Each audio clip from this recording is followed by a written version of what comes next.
I spoke in the past about some issues that pertain to the fiqh of sins. And among the fiqh of sins is not to belittle minor sins. Don't underestimate a sin, even if it's among the minor sins. Random, exceptional, minor sins can easily be forgiven and erased in so many various ways. They can get erased through some of your daily ibadat without you even perceiving it at times. And that's from the mercy of Allah subhanahu wa ta'ala. That's unlike major sins that require a special, specific tawbah for that particular sin with the specified conditions. Minor sins can be forgiven, for example, by simply avoiding major sins. إن تجتنبوا كبائر ما تنهون عنه نكفر عنكم سيئاتكم. Good deeds after minor sins wash away the minor sins.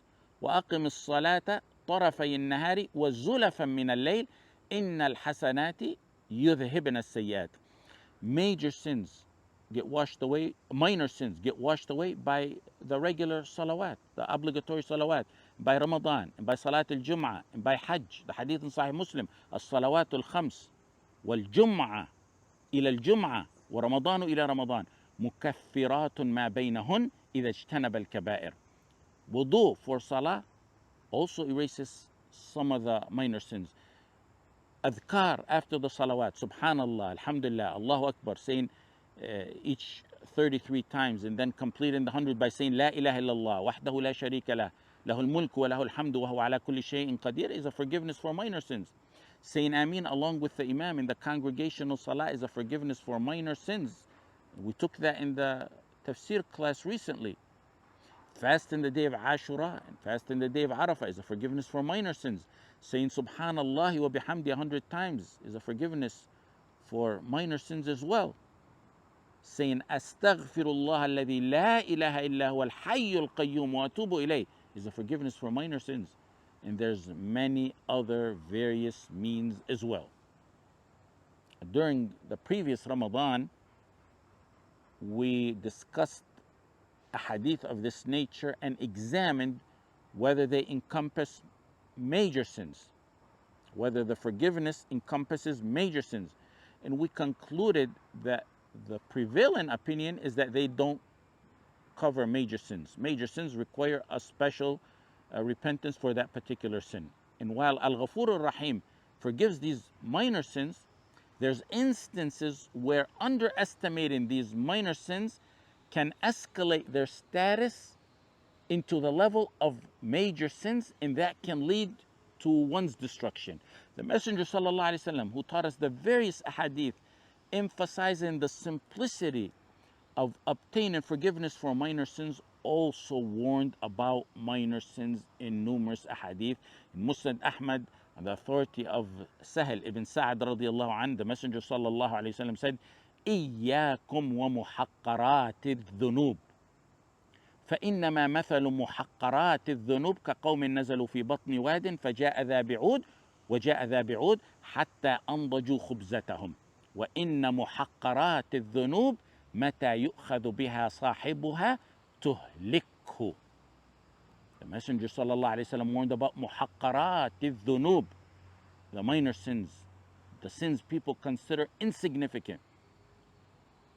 The Messenger sallallahu alaihi wasallam in that hadith warned about underestimating minor sins because they can add up and destroy a sinner. He compared minor sins to a group of people who are in a valley and they want to make a fire. One person in the valley brings a stick, then another one brings a stick, and so on. Before you know it, they have enough sticks to make a fire, and that fire is big enough to bake their bread. A single stick is insignificant to ignite a fire that's suitable for cooking. A single, minor, random, exceptional sin will not bring one's destruction, inshallah, and it'll be forgiven through the means that we mentioned, inshallah. Once there's a lot of minor sins, it's like a bunch of sticks starting a big fire. those sticks come together to make a huge fire, like small sins can pile up and eventually lead to the destruction of the sinner, wal-iyadu billah. Many avoid major sins. They won't go near them. They're strong in resisting those major sins. But then they fall into many minor sins. And that's like an individual who encounters a lion and he manages to escape. Then he faces a huge camel that's attacking him and he gets away. But then a tiny ant bites him and hurts him. And one ant leads to another, and then they swarm him and bring him down. That's similar to someone who steers clear of major sins but still gets caught up in the minor sins.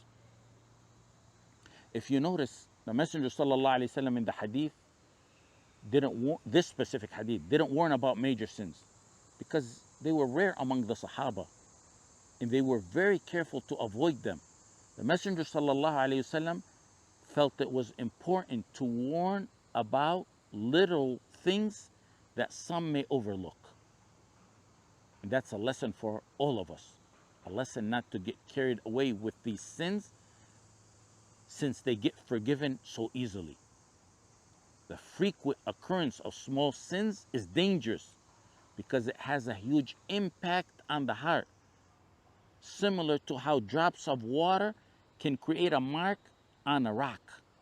Water is soft, and the rocks or cement is hard.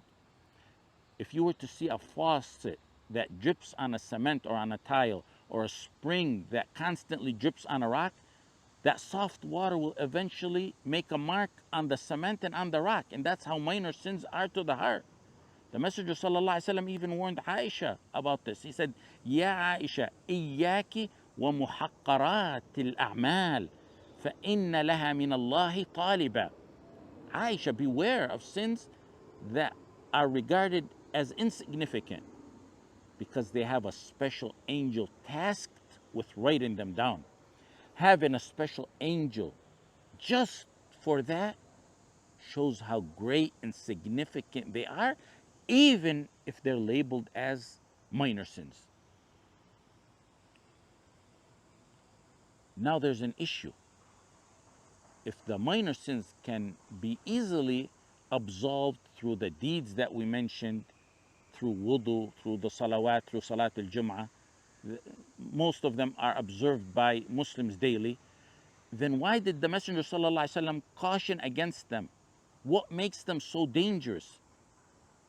Anas radiallahu anh said, and Anas was speaking to the second best generation after the first generation, the first best generation after the Sahaba, the Tabi'een. He said, إنكم لتعملون أعمالا هي أدق في أعينكم من الشعر إن كنا لنعدها على عهد النبي صلى الله عليه وسلم من الموبقات. You indulge in actions which you consider as tiny as hair. You consider it insignificant. During the Messenger sallallahu alaihi wasallam's time, we used to regard them as al-mubiqat, as destructive sins.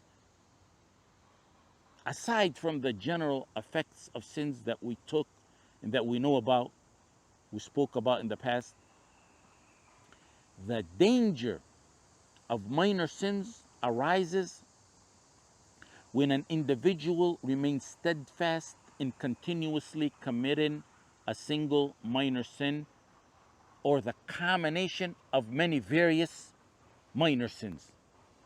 When such a behavior becomes habitual and a person is persistent in committing that one minor sin or those various minor sins, it escalates to the level of a major sin. And that's according to the majority of the ulama. And among them, from the Sahaba is Ibn Abbas radiallahu anhuma. And from the ulama is Ibn Taymiyyah and Ibn al-Qayyim and Ibn Rajab and An-Nawawi and many others. A minor sin retains its status. It's always a minor sin.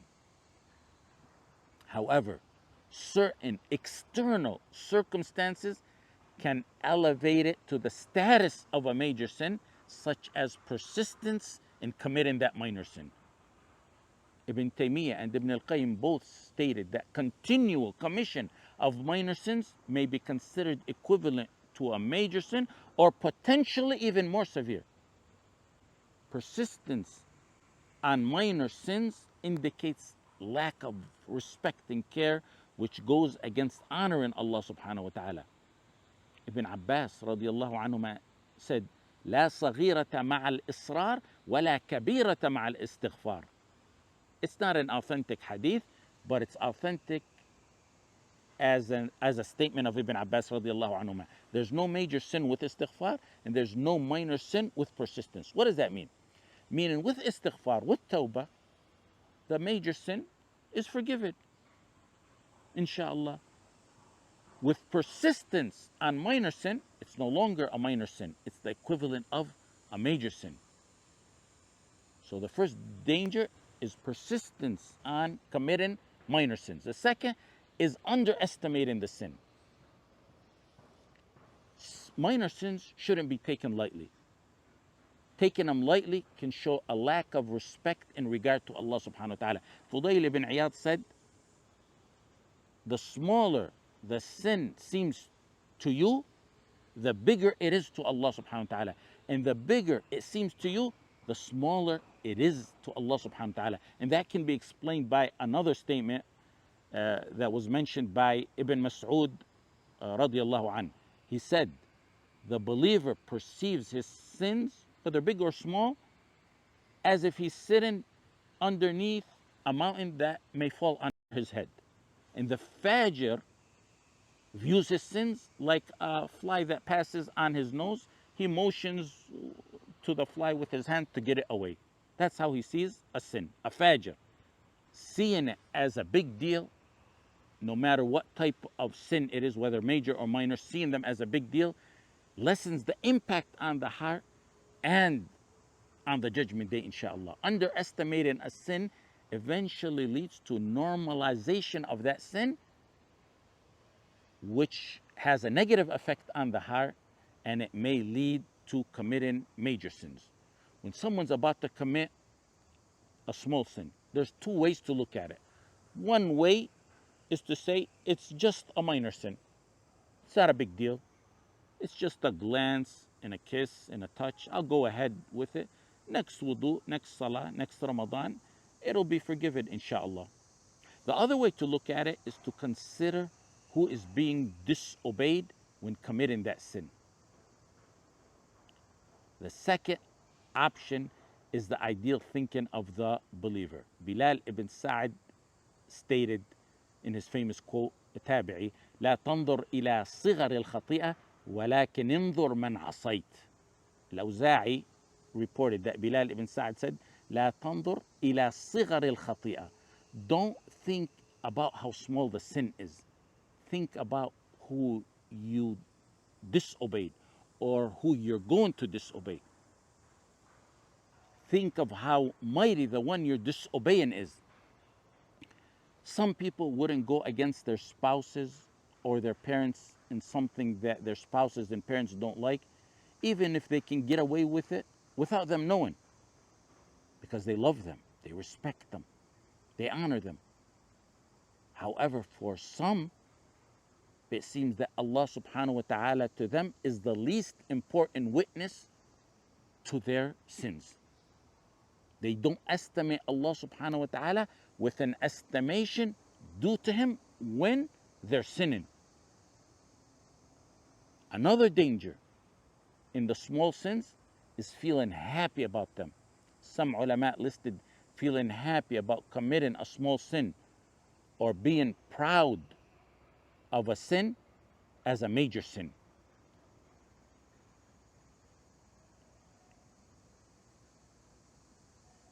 Some person can look at a haram glance and feel happy about it, and that can elevate it to the status of a major sin. Another person could glance at a haram and regret it, and the next salah, the next wudu, it's forgiven, inshallah.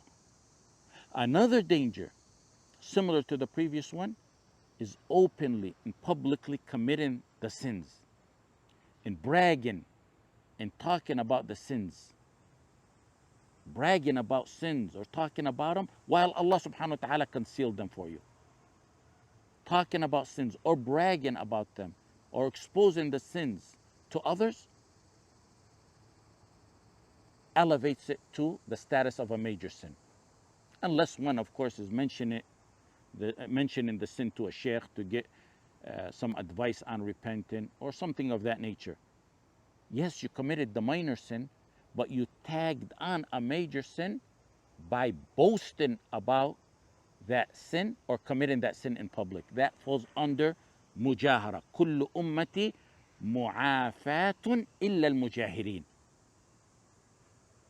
A believer feels scared and shy of Allah subhanahu wa ta'ala, and he hides his faults and is ashamed of his faults while he tries to purify himself and repent from those faults.